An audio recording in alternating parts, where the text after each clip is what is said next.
His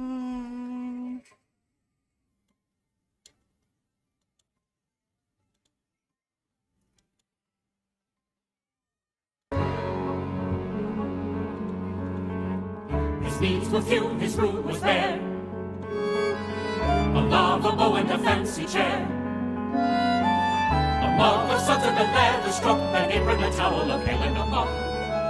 For neatness he deserves a nod, to Sweeney Todd, the demon robber of Fleet Street.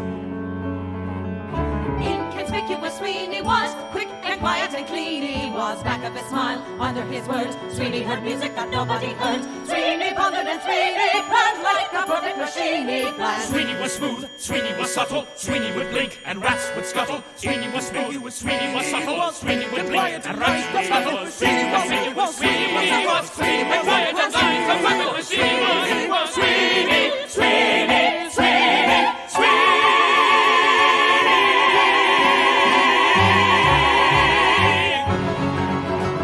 Attend the tale of Sweeney Todd. Attend the tale of Sweeney Todd.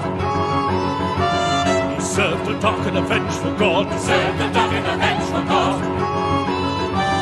What happened then? Well, that's the play, and he wouldn't want us to give it away. But Sweeney Todd, the demon robber of Fleet Street.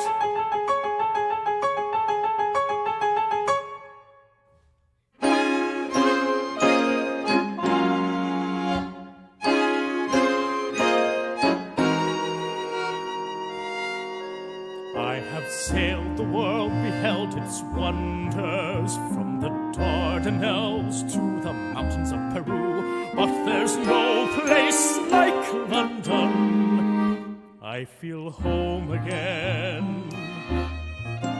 I could hear the city bells ring, whatever I would do. No, there's no place like London. Mr. Todd, sir. You are young, life has been kind to you. You will learn.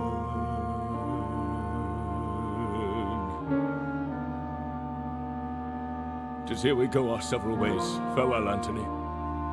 I will not soon forget the good ship Bountiful, nor the young man who saved my life.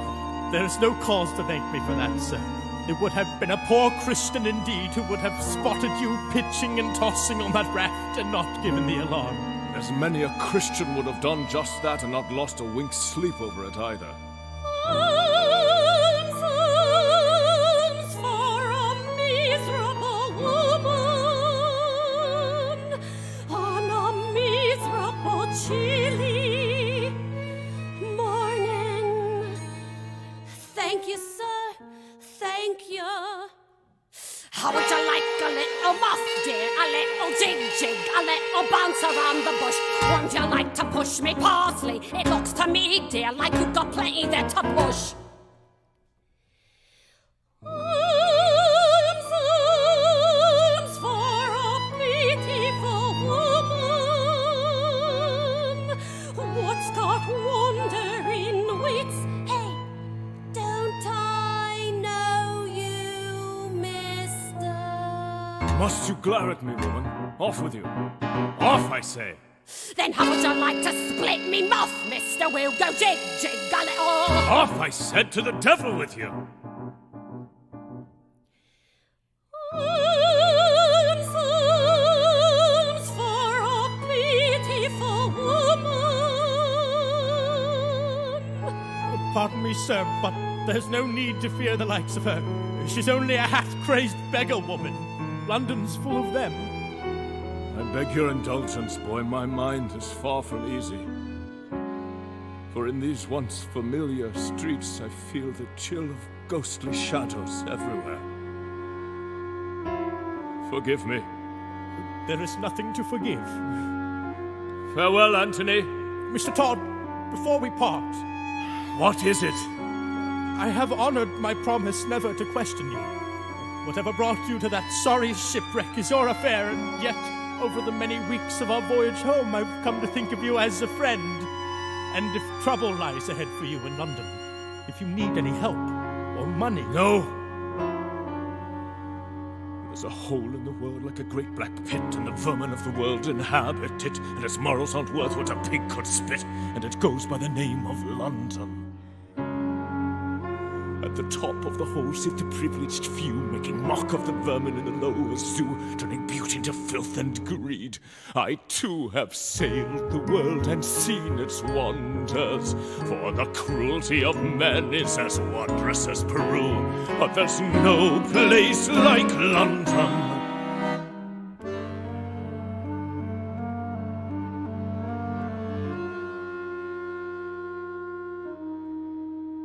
There was a barber and his wife, and she was beautiful. A foolish barber and his wife, she was his reason and his life, and she was beautiful, and she was virtuous, and he was naive.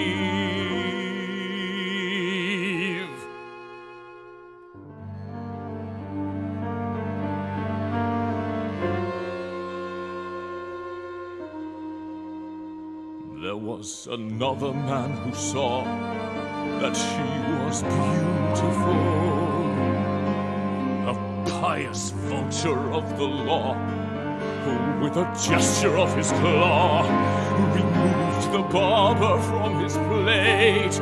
Then there was nothing but to wait, and she would fall, so soft, so young, so lost, and oh, so beautiful. The lady, sir, did she succumb? Oh, that was many years ago. I doubt if anyone would know. Now leave me, Anthony. There is somewhere I must go, something I must find out now, and alone. But surely we will meet again before I am off to Plymouth. If you want, you may well find me. Around Fleet Street I wouldn't wander. There's a hole in the world like a great black pit, and it's filled with people who are filled with shit, and the vermin of the world inhabit it. A customer. Wait, what you rush, what you hurry? You gave me such a fright, I thought you was a ghost. Half a minute, can't you sit you down, sit. All I meant is that I haven't seen a customer for weeks. Did you come here for a pie, sir? Do forgive me if my head's a little vague. What is that? But you think we had the plague? From the way that people keep avoiding, no you don't. Heaven knows I try, sir, but there's no one comes in even to inhale. Right you are, sir, would you like a drop of ale? Mind you, I can hardly blame them. These are probably the worst pies in London. I know why nobody cares to take them. I should know, I make them, but good, no, the worst pies in London. Even that's polite, the worst pies in London. If you doubt it, take a bite. Ugh. Is that just disgusting? You have to concede it. It's nothing but crusting. Here, drink this, you'll need it. The worst pies in London. And no wonder with the price of meat what it is when you get it. Never thought I'd live to see the day. Many think it was a treat finding poor animals what are dying in the street. Mrs. Mooney has a toy shop, does a business, but I noticed something weird. Lately all her neighbors' cats have disappeared. Have to hand it to her, what it calls enterprise. Poppin' pussies into pies wouldn't do in my shop. Just the thought of it's enough to make you sick. And I'm telling you, the pussy gets is quick. No denying times is hard, sir. Even harder than the worst pies in London. Only Lord and nothing more. Is that just revolting or greasy and gritty? It looks like it's molting and tastes like, well, pity a woman alone.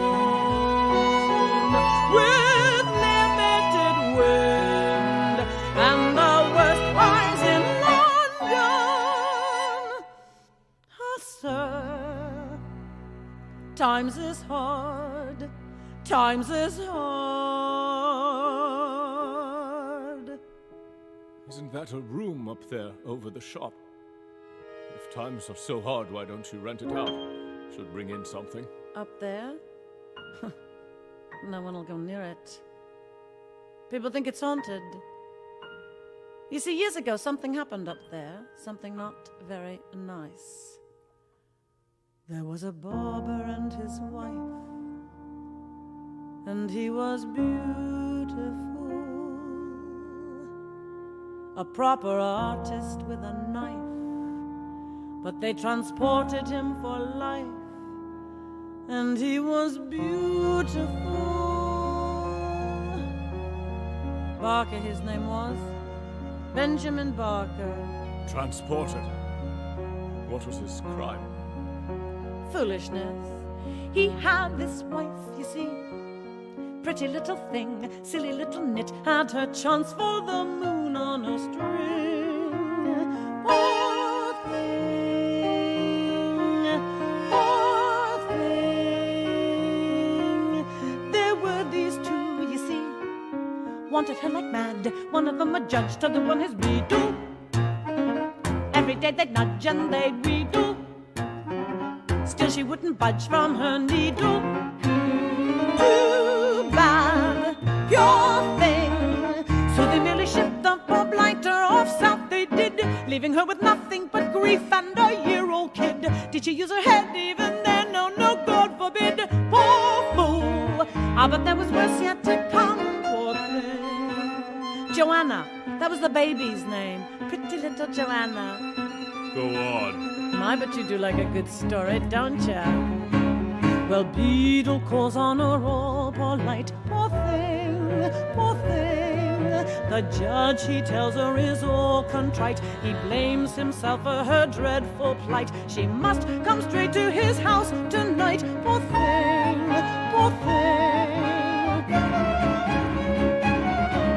Of course, when she goes there, poor thing, they're having this ball all in masks. There's no one she knows there, poor dear, poor thing. She wanders tormented and drinks, poor thing. The judge has repented, she thinks, poor thing. Oh, where is Judge Turpin, she asks. He was there all right, only not so contrite. She wasn't no match for such craft, you see, and everyone thought it so droll. They figured she had to be daft, you see, so all of them stood there and laughed, you see. Poor soul, poor thing.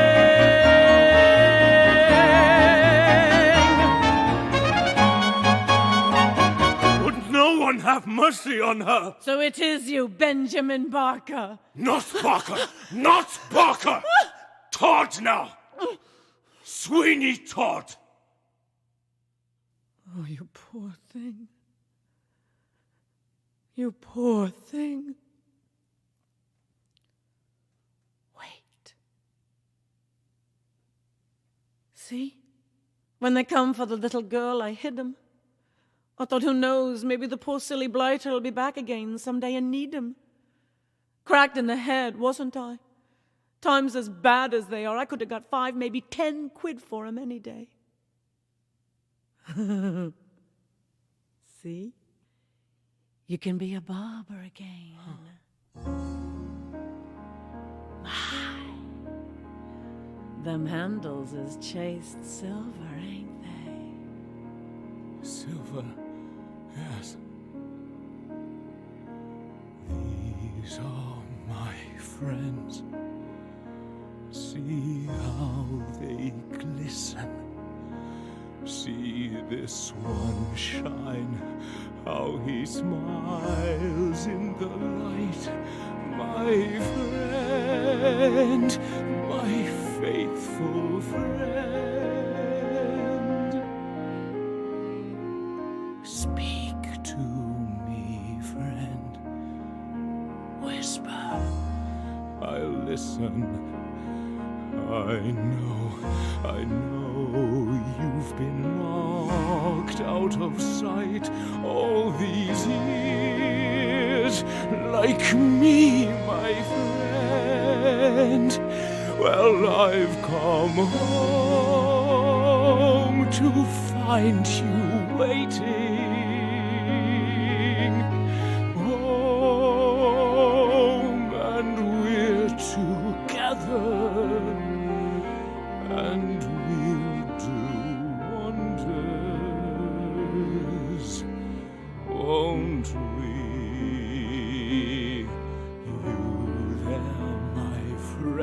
I'm your friend. Come, let me hold you. If you only Now, knew, Mr. with a Todd, sigh, Mr. you Todd, grow you're warm in my hand, my friend. You got my clever always friend. for you I did. Rest now, my friend.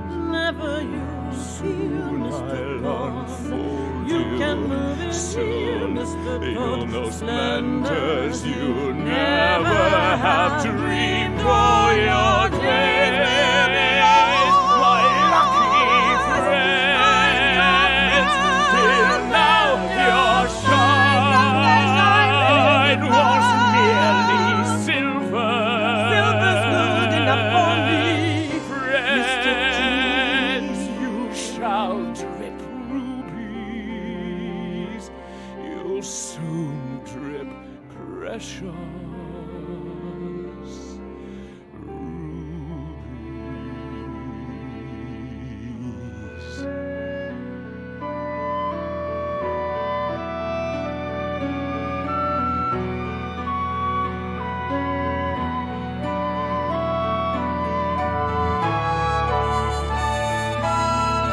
At last, my right arm is complete again!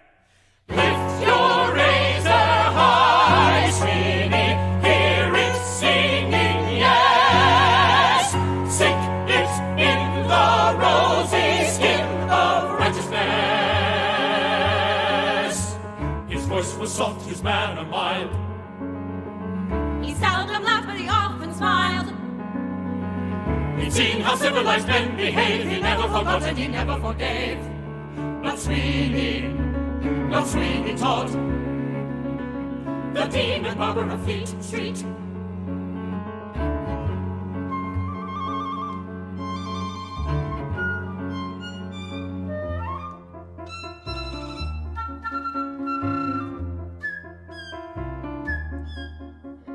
Green finch and linnet bird, nightingale, blackbird, how is it you sing?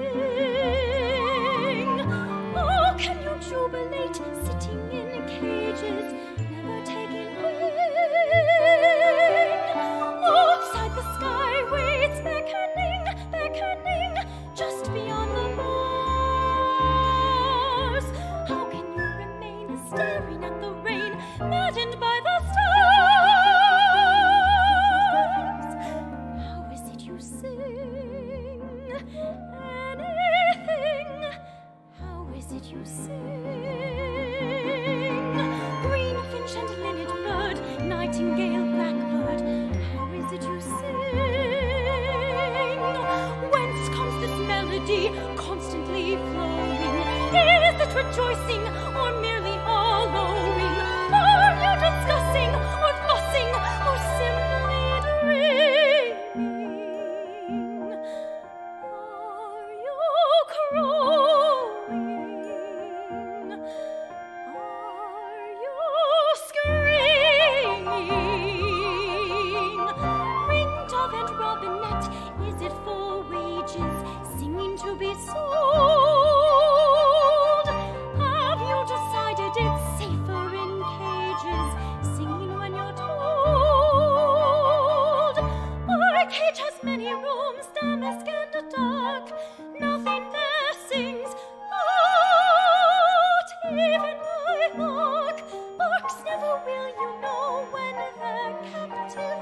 Teach me to be more adaptive.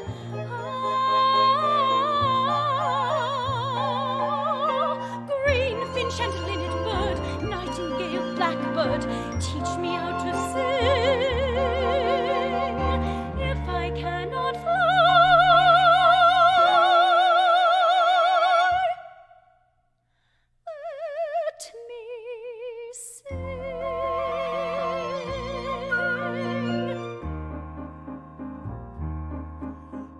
sailed the world, beheld its wonders, from the pearls of Spain to the rubies of Tibet, but not even in London have I seen such a wonder.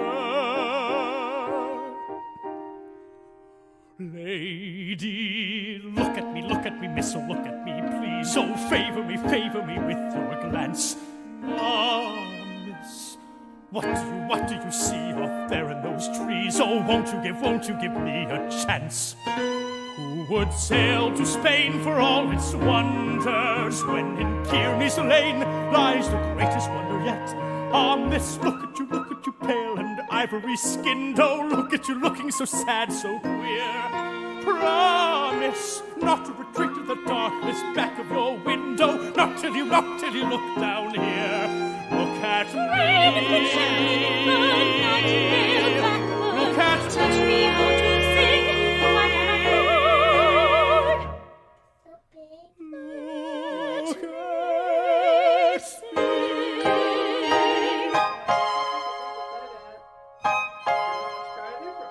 Yeah, try it. For a miserable woman. Beg your pardon, it's you, sir. Thank you kindly.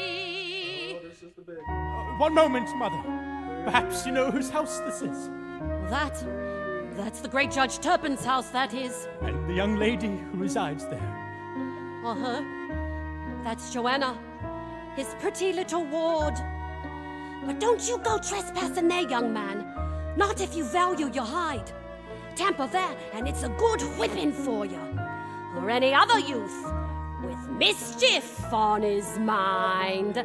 Hey, hoy, sailor boy, want it snugly harbored. Open the gate, but dock it straight. I see it lists to starboard.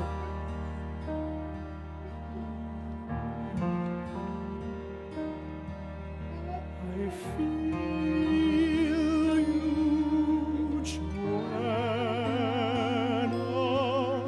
I feel you.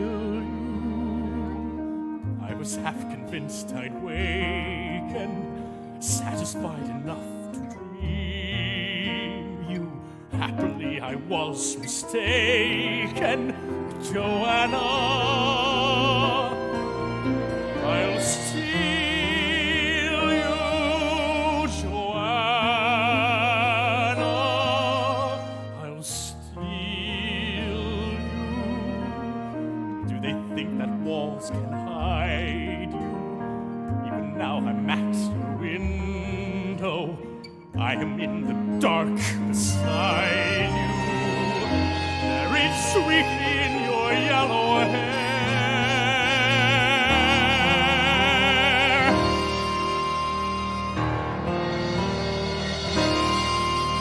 I feel you, Joanna, and one day I'll steal you. Till I'm with you, then I'm with you there, sweetly buried in your yellow hair.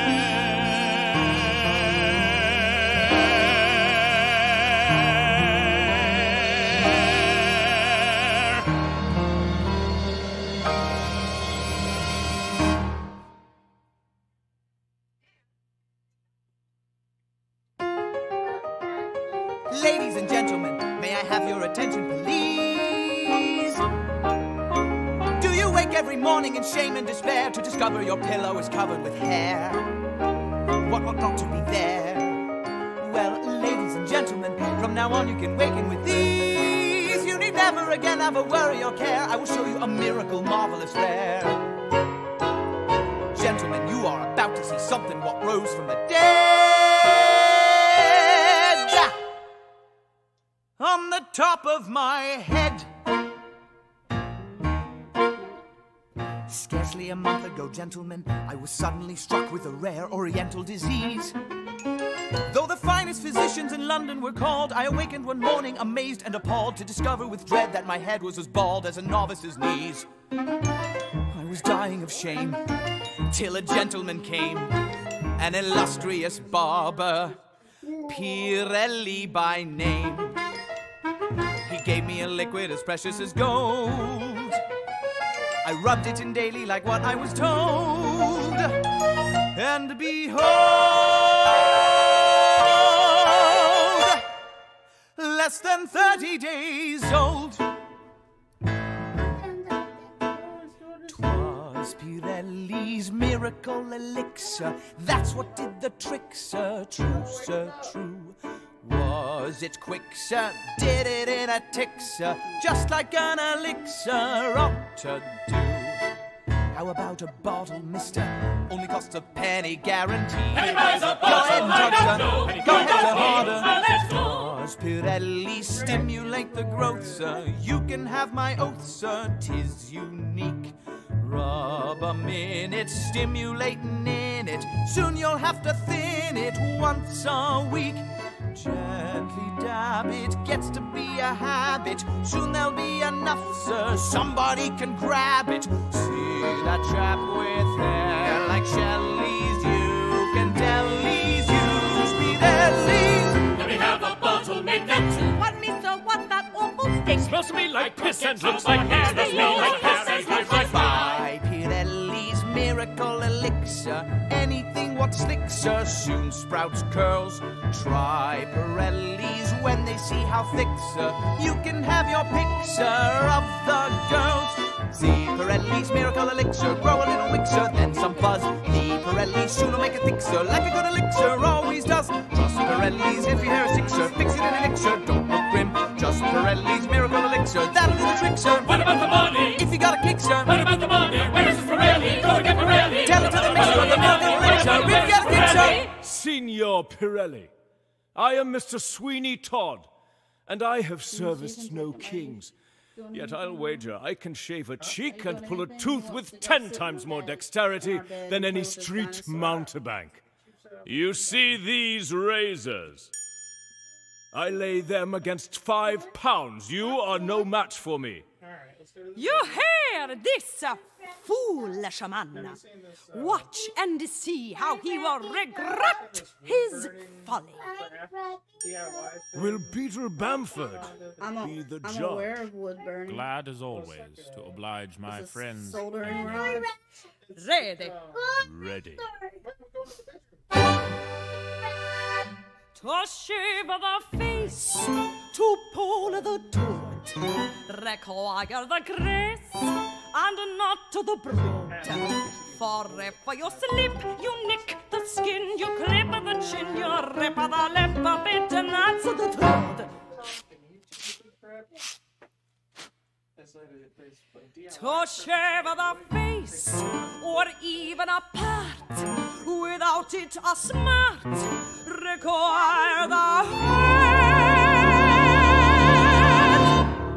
It take the art, I show you a chart. I study a starting in my youth. I got her electricity into like electric chair. Yeah. To cut the hair, to trim the beard, to make the bristle clean like a whistle. This is from early infancy, the talent given to me by God. It'll take the skill, it'll take the brains, it'll take the will to take the pains. It'll take the pace, it'll take the grace. The winner is Todd. Sir, I bow to a skill far defter than my own. Mr. Todd. Strange, sir. Seems your face is known to me. Him? That's a laugh. Him being me uncle's cousin and arrived from Birmingham only yesterday. And yet already I have heard 𝘔𝘈𝘒𝘕𝘎 spoken of with great respect. Well, sir, I try my best for my neighbors. In Fleet Street, above your pie shop, ma'am? That's it, sir. Then, Mr. Todd, you shall surely see me there before the week is out. You will be welcome, 𝘔𝘈𝘒𝘕𝘎, and I guarantee to give you, without a penny's charge, the closest shave you will ever know. Sweeney pondered and Sweeney planned, like a perfect machine he planned. Hauling the hook, baiting the trap, setting it up for the beetle to snap. Slyly caught it and Sweeney did, set us under the scene he did. Laying the trail, showing the traces, letting it lead to higher places. Laying the trail, showing the traces, letting it lead to higher places. Slyly caught it and showing the traces, letting it lead to higher places.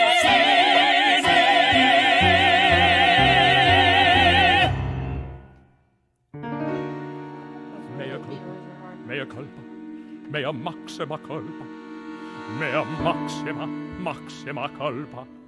God, deliver me, release me, forgive me, restrain me, evade me.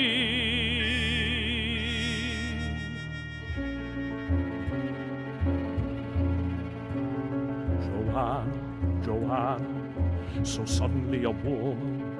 The light behind your window, it penetrates your gown. Joanne, the sun, I see the sun through your... No! God! Deliver me! Down! Joanne, I watch you from the shadows. You sigh before your window and gaze upon the town. Your lips part, Joanna, so young and soft and beautiful. God, deliver me, filth, leave me